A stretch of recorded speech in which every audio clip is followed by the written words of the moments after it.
Bon début de semaine à tous, madame, messieurs. C'est lundi et c'est la première édition de la revue des Grandes Unes avec nos invités déjà sur ce plateau. Les invités qui vont commenter, analyser, même décrypter l'actualité telle que traitée par la presse. Avant de leur donner la parole, nous faisons un tour dans les kiosques avec la nouvelle expression qui parle d'attentat de Paris, peur sur d'éventuelles victimes camerounaises. Parmi les individus touchés, des sources non officielles signalent des Camerounais, mais certains, comme Patrick Mboma, sont revenus de loin, c'est-à-dire en page 3 du journal.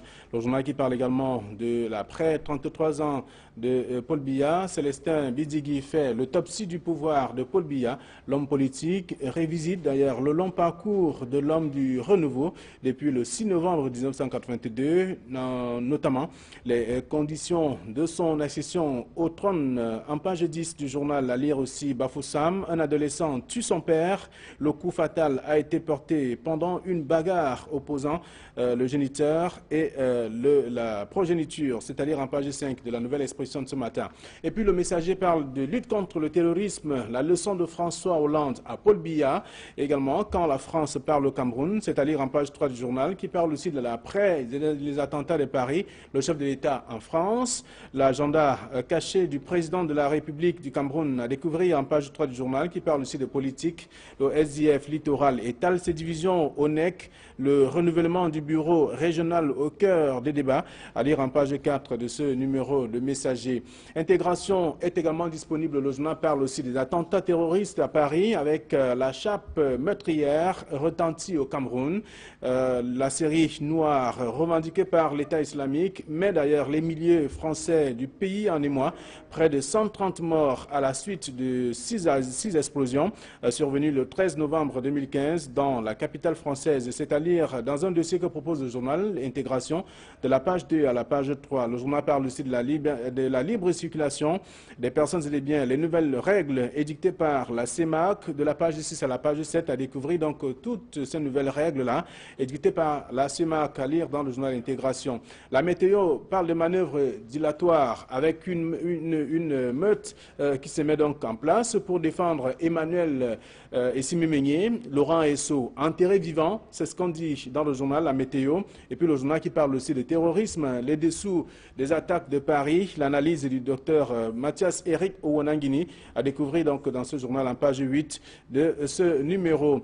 L'œil du Sahel parle des actions. Un militaire bat donc un civil de sang-froid à Kousséri, des bavures de plus en plus nombreuses dans la région, les populations exaspérées, à lire en page 3 du journal. Mora, la présidence ordonne une enquête sur le clash entre le préfet et le sultan de Ouaddala, une mission dépêchée donc à Mora depuis quelques jours, à lire en page 9 du journal. Le journal qui parle aussi de la FADE, l'armée liquide 5 terroristes de Boko Haram. Ils voulaient s'infiltrer dans cette localité, mais les soldats camerounais ont réussi à stopper leur opération, c'est à lire en page 3 du journal L'œil du Sahel.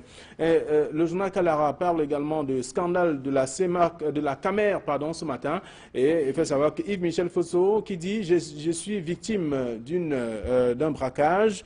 Le TCS, le tribunal criminel spécial, lui exige d'ailleurs 70 milliards de francs CFA pour un éventuel arrêt des poursuites. Choqué, l'ancien directeur général fait donc un malaise. C'est à lire en page 3 de ce numéro qui parle aussi de litige foncier. Pierre Ismaël lui donc pas menacé d'expulsion. Le ministre des Sports est poursuivi par la famille de l'ancien TPG Etongo Mbezele. C'est à lire en page 6 du journal Kalara, qui est également disponible ce matin. Et puis insolite, ma femme m'a trompé avec un prêtre, à découvrir donc en page 9 de ce même numéro Kalara, qui est également disponible. Donc on va terminer avec Confidentiel ce matin, Confidentiel qui revient sur le transport aérien et parle donc dans les coulisses, s'intéresse des coulisses notamment de la gestion de la Cameco, personnel, dette, plan de redressement, certification flotte, en exclusivité donc, tout sur la compagnie nationale de transport aérien. Jean-Paul Nana Sanjo, est-il l'homme de la situation? C'est la grosse question que se pose le journal, mais la réponse est à lire dans un dossier de la page 3 à la page 4 du journal Confidentiel, qui s'intéresse aussi à la politique. Vouri 3, pourquoi Célestin Ketchanga donc fait autant peur? C'est la grosse question que se pose le journal. Et en même temps, les réponses sont à lire aussi dans ce même numéro qui s'intéresse au RDPC, des chargés de mission, défi Jean Koueté, ambiance dans les QG. À découvrir donc dans le journal de la page 5 à la page 10. Voilà ce que la presse nous propose ce matin. Et pour commenter ces différents sujets, Thierry Niopé est sur ce plateau, bonjour. Bonjour Flavien Dongo, bonjour également aux téléspectateurs d'Equinox Télévision en particulier. Vous avez la mine triste, comme bien des Grandes Unes. Oui, c'est avec beaucoup de consternation que nous avons vécu ce qui s'est passé à Paris vendredi dernier. Près de 130 morts, c'est quand même beaucoup en un seul jour, 130 morts, près d'une centaine de blessés en état d'urgence et près de 352 blessés.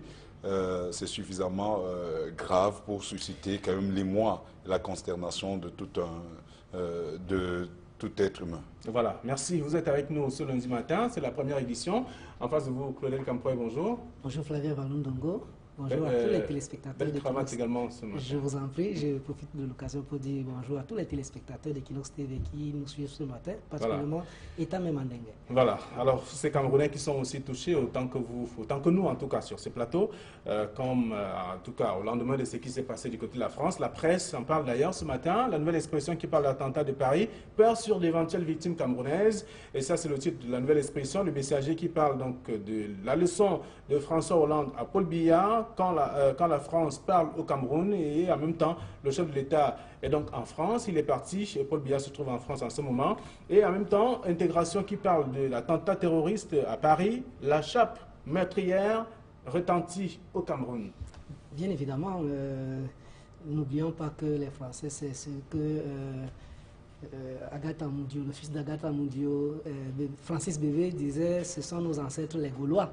Donc, d'une manière ou d'une autre, les Africains se sentent concernés, comme toute l'humanité tout entière se sent concernée par ces événements tristes survenus à Paris vendredi dernier. Et voilà, il n'y a pas de mal à compatir avec nos ancêtres les Gaulois. Donc, alors, quand on parcourt la presse, notamment la Nouvelle Expression et bien d'autres journaux qui s'intéressent à l'actualité, est-ce que vous pensez que la presse nous renseigne suffisamment sur ce qui se passe ou ce qui s'est passé? Oui, au-delà de la presse, il y a également les médias cybernétiques, il y a la télévision qui ont joué un grand rôle dans la divulgation, dans la propagation de cette information qui est, comme je le disais tout à l'heure, suffisamment importante quand même parce qu'en un seul jour, la France a porté le deuil de plus de 130 personnes parce que ce bilan pourrait être revu à la hausse parce qu'on parle d'une centaine de personnes dans un état d'urgence, parfois en réanimation, au-delà des 352 personnes qui ont été blessées. Donc c'est un sujet suffisamment grave et je crois qu'à ce niveau, la presse a suffisamment joué son rôle, a présenté les différents aspects de ce qui s'est passé et même aller jusqu'à poser le problème des Camerounais qui résident de ce côté. La nouvelle expression a d'ailleurs parlé de Patrick Mboma. Donc c'est quand même un sujet suffisamment grave qui a attiré l'attention de plus d'un compatriote. On a vu même les chefs d'État réunis en Turquie dans le cadre du sommet du G20 prendre quelques minutes pour se rappeler justement de cette barbarie qu'on a observée du côté de la France. Alors aujourd'hui, Paul Biya a pris l'avion, il est parti en France, pleurer alors qu'il y a des Camerounais également qui meurent aussi au Cameroun. Justement, on a été surpris par la sortie du chef de l'État hier parce qu'on n'a pas compris pourquoi le chef de l'État quittait le Cameroun en 15 novembre 2015 sous le prétexte qu'il allait assister à la COP 21 organisée par l'UNESCO en France. Parce que selon le calendrier officiel de cette manifestation, elle est censée démarrer le 30 novembre pour finir le 11 décembre. Donc, Paul Biya va en France 2 semaines plus tôt. On ne sait pas pourquoi. De manière officielle, on dit que c'est pour assister à la COP 21, mais il y a quand même 2 semaines de décalage.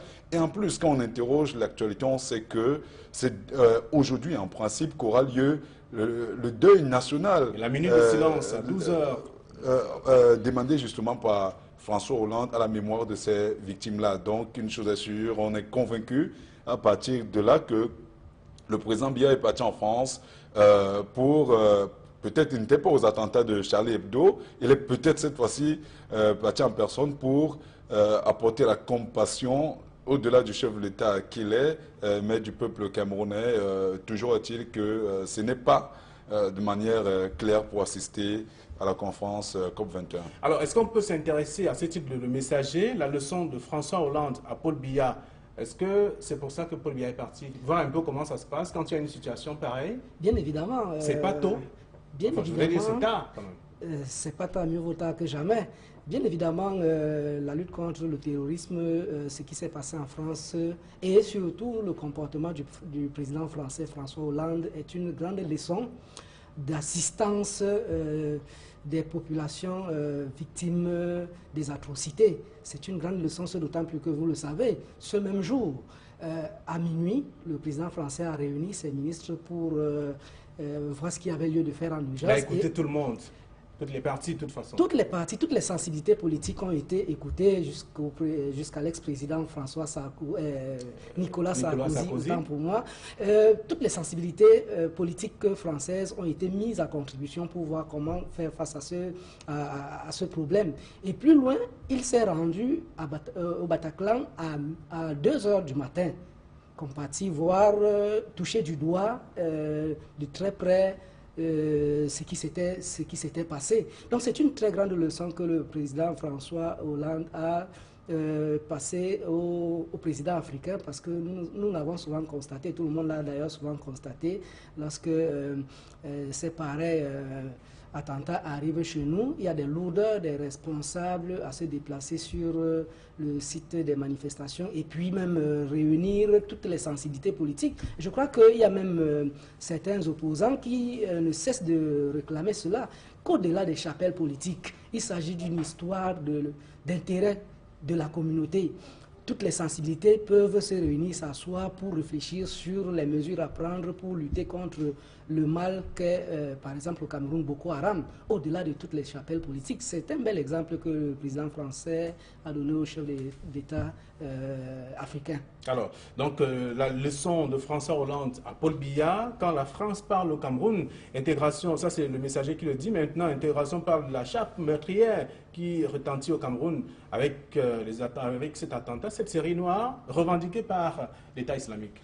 Oui, il est clair que certaines personnes ont même, notamment le président Mugabe, a présenté la France comme une destination touristique à éviter pour l'instant, parce qu'il est clair que au regard de ce qui a été dit pendant ces attentats-là où l'État islamique a suffisamment revendiqué ce qui s'est passé en accusant les positions françaises dans la crise en Syrie, notamment dans le Daesh, il est clair effectivement que les représentations françaises, que ce soit au Cameroun et dans plusieurs autres parties du monde, peuvent faire l'objet des attentats. Mais je reviendrai sur un aspect qui a semblé attirer notre attention au niveau des leçons que François Hollande donne à Paul Biya. La première, Claudel l'a suffisamment relevé, le fait d'avoir ouvert quand même les portes de l'Élysée à toutes les sensibilités politiques. On l'a vu, le social-démocratique Front l'a demandé, les autres formations politiques l'ont demandé, et même les membres de la société civile. On a comme l'impression qu'au sein de l'établissement camerounais, rien n'est fait justement pour écouter ce que les autres sensibilités pensent, alors que c'est une question d'intérêt national. Donc vivement que Paul Biya copie cette leçon. La deuxième leçon, c'est ce discours que Hollande a tenu pour rassurer les Français. Il a pris des mesures extrêmement fortes. On a écouté un ton, Hollande dans un ton martial, digne vraiment d'un chef d'État. Alors que chez nous, il y a des morts au quotidien. En ce mois de novembre, on a reçu plus d'une dizaine de morts à la suite des attentats de Boko Haram. Mais jamais on a écouté le chef de l'État s'adresser officiellement au peuple, donner des messages de compassion à ce peuple qui est meurtri dans l'âme. Toujours est-il que nous ne cessons jamais de le dire, nous sommes le Cameroun, nous sommes Maroc, nous sommes Photocol, nous compatissons avec Paris, mais nous n'irons pas, comme l'a fait Boni Yayi, plusieurs autres, et maintenant le chef de l'État, couler une larme. Nous pleurons parce que c'est la dignité humaine qui est touchée. Alors, il faut aimer son prochain comme soi-même. C'est peut-être le contraire qui est fait ici, en tout cas avec le chef de l'État camerounais, qui aime plus les autres que les siens. On a tendance à le croire.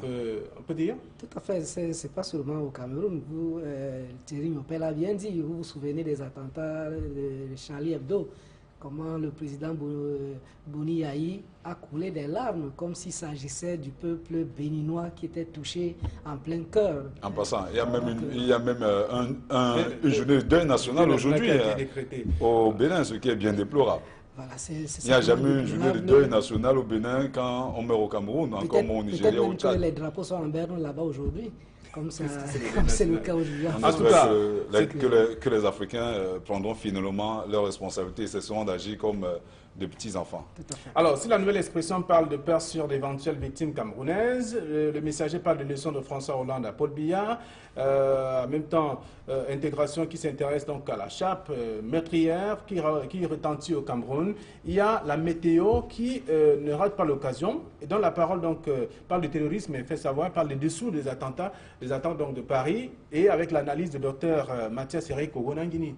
C'est quand même une analyse qui touche, qui ramène les choses chez nous, fait comprendre aux Camerounais que non, on ne peut pas pleurer les morts d'en face alors que dans la maison il y a encore. Tout à fait, c'est ce que nous les journalistes on appelle la loi du mort kilométrique. Il fait bien d'entrer en profondeur dans la loi du mort kilométrique et j'invite les téléspectateurs à aller lire cet article, cette analyse de Mathias Ogonanguini, qui illustre parfaitement ce qu'on appelle la loi du mort kilométrique. Intéressons-nous d'abord aux choses qui se passent chez nous et puis les autres, on verra. Alors, ce n'est pas le cas. Malheureusement, on a suffisamment ergoté sur la question tout à l'heure. On sait, je le souligne encore, c'est la dignité humaine qui a été touchée. Aucune cause, soit-elle celle présentée par les ne saurait expliquer ce qui s'est passé à Paris, ne saurait expliquer ce qui se passe à Fotokol, à Kerawa, à Maroua et dans toutes les autres parties du monde où des êtres humains sont utilisés comme des bombes brûlantes. D'accord, c'est-à-dire dans la presse, la nouvelle expression qui parle d'attentat de Paris avec la peur sur d'éventuelles victimes camerounaises et le messager qui revient sur le même sujet, intégration également, et aussi donc bien d'autres sujets, bien d'autres journaux qui s'intéressent donc à cette actualité à parcourir ce matin si vous faites un tour dans les kiosques. On va rester avec les journaux pour parler des leçons en tout cas, pour parler notamment de la politique avec le journal confidentiel qui revient sur le fonctionnement du renouvellement des organes du parti RDPC sur le terrain. On parle des chargés de mission qui défient d'ailleurs Jean Kouété et le journal a mené une enquête ambiance dans les QG depuis le début de l'opération. Non, c'était évident, mais vous savez que le RDPC a cette manie de... Les chargés de mission du RDPC ont cette manie de souvent dire que la haute hiérarchie nous suivons les instructions de la haute hiérarchie, ce qui n'est même jamais bien établi qu'il s'agit peut-être d'une instruction officielle pour soutenir tel ou tel candidat et on peut que s'attendre à des tripatouillages et des revendications, des contestations comme nous sommes en train de le voir un peu partout dans les principaux bureaux de vote où les opérations devaient se dérouler normalement et qui ne sont pas en train de se dérouler normalement. Je crois que Thierry Niopet dans son journal confidentiel... Alors dans confidentiel, en fait, on comprend finalement que l'argent est au centre de tout. Depuis le début de cette oui, mais on a toujours dit, le chef de l'État a peut-être pas lui, les conseillers ont eu une erreur d'appréciation parce que une chose était sûre, cette opération allait nécessairement laisser des séquelles terribles dans les rangs du Rassemblement démocratique du peuple camerounais. On a vu samedi dernier, notamment ici à Douala, du côté de Niala, des militants porter les urnes qui étaient censées justement permettre à leurs camarades de voter, porter les urnes pour partir avec, au point où l'élection a été annulée. Ce n'est que hier que cela a finalement eu lieu. On a vu à Douala 2e où des chargés de mission sont à la fois des militants de cette même section. On a vu à Douala 3e, on a Douala 5e. En réalité, les problèmes sont partout dans la MIFI, c'est pareil. On a vu notamment des personnes comme Moncam. De la hiérarchie du parti sont bafoués carrément. Apparemment, les consignes de Jean Kouété et de Paul Biya, précisons-le, parce que les chargés de mission qui sont sur le terrain soulignent avec véhémence qu'ils reçoivent les instructions de la hiérarchie. Mais quand on interroge, quand on tutoie cette hiérarchie, on se rend compte qu'elle s'arrête au niveau des conseillers du secrétaire général du comité central et non de Jean Couité ou de Paul Biya. Il faut vraiment, parce que il est clair, nous on l'a écouté hier sur le terrain, les militants sont décidés à descendre dans la rue, les militants du RDPC à descendre dans la rue. D'ailleurs, le journal Parole en avait fait cas ici. C'est nouveau ça. De descendre dans la rue si effectivement les consignes ne sont pas respectées, parce qu'apparemment dans la circulaire du chef de l'État, du président national du RDPC, malheureusement c'est la même personne, du président national du RDPC, il est clairement déterminé, en fait dit que les militants doivent passer aux élections pour voir exactement si le militantisme, si le parti, parce que le chef de l'État, le président Biya, oh là là, malheureusement, je l'ai dit, c'est la même personne, président de la République, président national.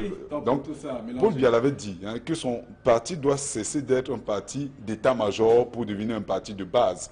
Malheureusement, à l'évidence, sur le terrain, le parti reste un parti d'état-major parce que ce sont ces barons-là qui imposent les leurs. Bidon Pacte, on l'a vu, a essayé de faire passer un jeune de 39 ans en faisant signer une dérogation spéciale, alors que les dispositions légales de ce parti disent qu'à plus de 35 ans, on n'est plus jeune.